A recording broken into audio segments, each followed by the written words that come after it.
Yo, yo, yo, it's Goosey checking in. In this video, we're going to talk about Darren Till. All right, this one's going to hurt a little bit, but we got to talk about it. Darren Till, UFC 282. It was shaping up to be a big fight, a big night, and he came up a little short.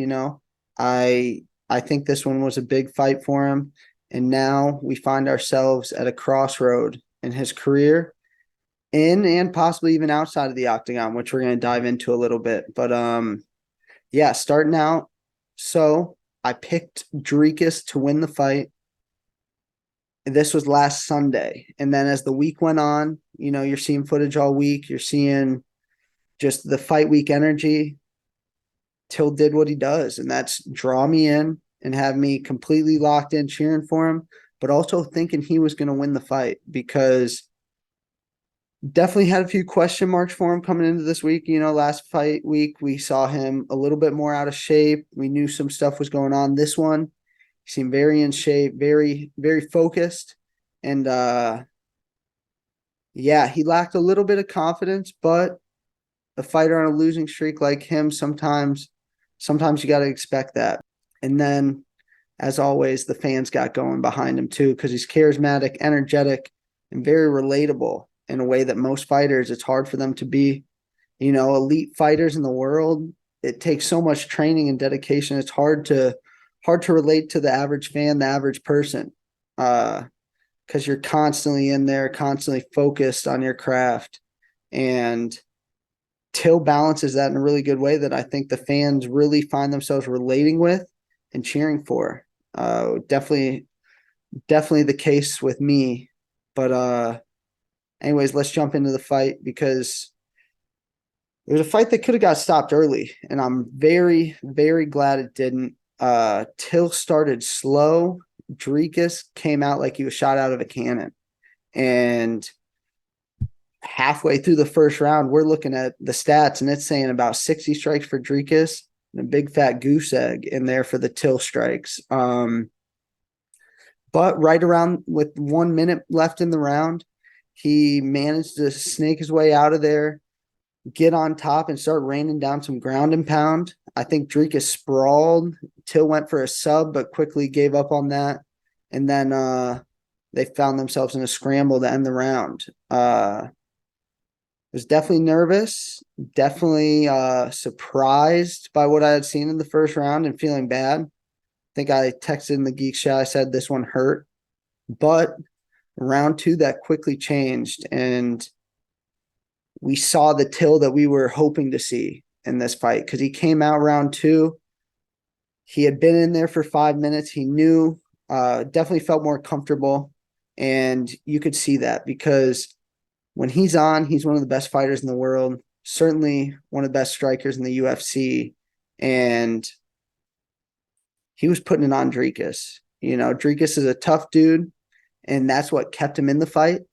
A guy without Dreekis' toughness probably gets out of there, and we're saying how good Till is and getting very excited for his next fight. But, Dreekis, the big bad dude he is, made it through the second and came out with a pretty solid sprint in the third and got Till out of there.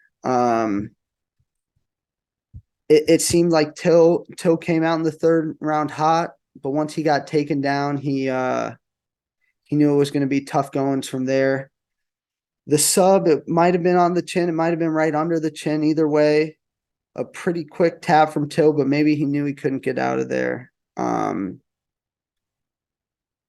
But it's not what you want to see, especially being a fan of him, because you know how much this meant to him, how much he had put into this. He had been off social media more than normal, but we were still seeing glimpses, seeing that he was training hard and ready to rock.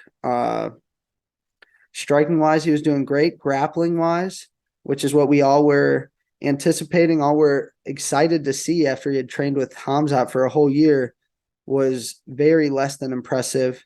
But that could be a mindset issue more than a skill issue, because for me, when I see Till, I see now he's lost a few. He's not the same mindset wise as he was when he was on his way up. It seems like he's definitely more humble, but also loses confidence in himself quickly. We saw it in the Brunson fight. Once he was getting taken down over and over, he stopped putting up a fight with the takedowns and accepting them. And that's exactly what we saw in this fight tonight or last night at UFC 282. Because Dricus, he wasn't shooting the best takedowns, but he went 6 for 6. And it just seemed like anytime he grabbed Till was already going to the ground. It was a little bit weird, but again, they're fighters at the highest level, so I can't really critique that. But yeah, that hurts, because what's Till doing now? He was 17-0, and now he is 18-5, I believe. After he's got one win over Kelvin Gastelum, and then he's lost obviously elite talent, but he's been losing. Credit to him though for even fighting Dricus, because that's a guy that nobody wants to fight. He's as tough as they come, insane power, and a gas tank that can go for days. That's going to be a tough night no matter who you are. But at the end of the day, someone's got to win and someone's got to lose, and Dricus is the one moving forward and Till's the one having to reevaluate on this Sunday. And going forward for Till, there's a lot of options. He came out in a video after, he seemed pretty somber. He said he's 29, which is definitely important to keep in the back of your mind. But he also said he wanted to take a break from the UFC. And to me, that sounds like he's going to explore his options elsewhere. He had Brendan Loughnane in his corner tonight. Brendan is a PFL champion, so he just won that $1 million. I definitely could see Till trying to make his way into that tournament because, again, he is one of those guys that has some of the highest skills in the world, especially striking. If he can figure out how to stop the takedowns, I can easily see him going into PFL and making waves. Most likely path, I could see him fighting a few fights at the end of next year because I think he tore his ACL in this one. So get one in next year, join that tournament for the PFL, hopefully make your way through, win it, get a milli, and then let's see where we're going back in the UFC possibly. But that's a ways away, and we got to focus on getting one in the win column first. I think a change of pace would definitely be what's needed right now because he seems pretty stagnant, and just switching up, getting him in front of a new batch of fighters. The PFL, not that it's a step below, but I think for a guy with Till who has a little bit of confidence issues, he could see that as taking a step into a pond of guys that he can probably take on and do pretty well against, because you're looking at the UFC, he's in the top 10 right now. Who's he going to fight? Izzy Adesanya, Sean Strickland, Jared Cannonier, Robert Whittaker, who he already had a war with. I think switching up promotions could give him a breath of fresh air. And then earlier in the video, I mentioned that this could be a crossroads for him outside of the octagon too. If you've been following the career of Darren Till, you notice he had a different corner last night than in all his fights previous. I don't really know what's been going on with him, but he's been traveling around a bunch. He hasn't been in England training much at all, which is his normal gym, the gym he came up in. We saw him early in his career go to Brazil for a change of pace. Maybe that's what he's going after. But either way, I'm definitely questioning why he's been jumping around as much now, because he was training up in Sweden with Hamzat at All Stars, and then we don't see his grappling improve at all.